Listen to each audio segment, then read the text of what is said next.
पांचवें चरण के मतदान से ठीक पहले बीजेपी की ओर से जारी एक कथित ऑडियो क्लिप से बंगाल में विवाद खड़ा हो गया है। इस ऑडियो में मुख्यमंत्री ममता बनर्जी कूच बिहार के सीतलकुची से तृणमूल कांग्रेस के उम्मीदवार से कथित तौर पर ये कहती हुई सुनाई देती हैं कि वह 10 अप्रैल के दिन मतदान के दौरान सीआईएसएफ की गोली से मारे गए 4 लोगों के शवों के साथ रैलियां करें। तृणमूल कांग्रेस ने ऑडियो क्लिप को फर्जी करार दिया और कहा कि इस तरह की कोई भी बात नहीं हुई है। हम इस ऑडियो क्लिप की प्रामाणिकता का सत्यापन नहीं कर सकते, जो 5वें चरण की वोटिंग से पूर्व संध्या पर जारी की गई।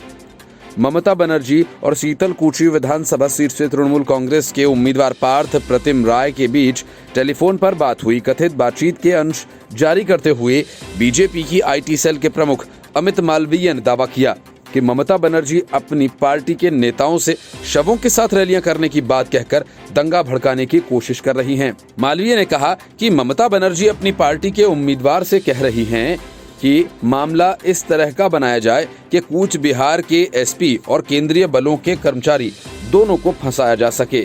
क्या किसी मुख्यमंत्री से ऐसी उम्मीद की जाती है? ये केवल अल्पसंख्यकों के वोट हासिल करने के लिए भय का माहौल पैदा करने की कोशिश की जा रही है। पत्रकार पायल मेहता ने ममता बनर्जी की बातचीत का ये कथित ऑडियो क्लिप ट्विटर पर शेयर किया और इस क्लिप में ममता बनर्जी को सीआरपीएफ के जवानों को जेल में डालने की बात कहते हुए सुना जा सकता है। इन उपद्रवियों ने सीआरपीएफ के जवानों के हथियारों को छीनने का प्रयास किया था। इसके अलावा ममता को रॉय से ये कहते भी सुना गया कि वो जनता की संवेदना और वोट हासिल करने के लिए लाशों के साथ एक राजनीतिक रैली का आयोजन करें।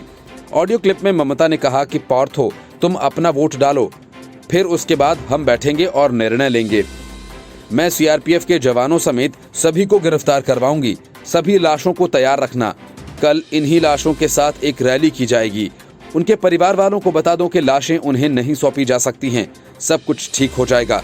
तुम अपना वोट डालो और शांति रखो। वो ये सब इसलिए कर रहे हैं जिससे तुम अपना वोट न डाल सको।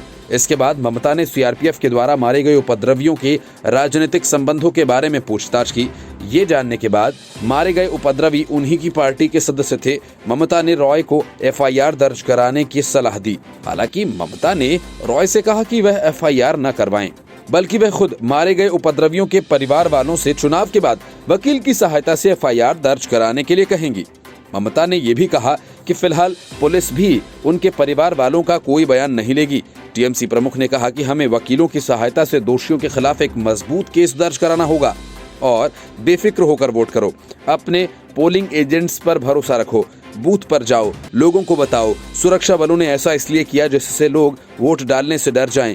बताओ कि बीजेपी वाले एनपीआर लागू करने और डिटेंशन कैंप बनाने के लिए ऐसा कर रहे हैं। बीजेपी नेता स्वप्न दास गुप्ता ने ऑडियो क्लिप पर अपनी प्रतिक्रिया देते हुए कहा कि ये उनकी कुटिलता और लाशों पर राजनीति नैरेटिव बनाने की इच्छा दिखाता है।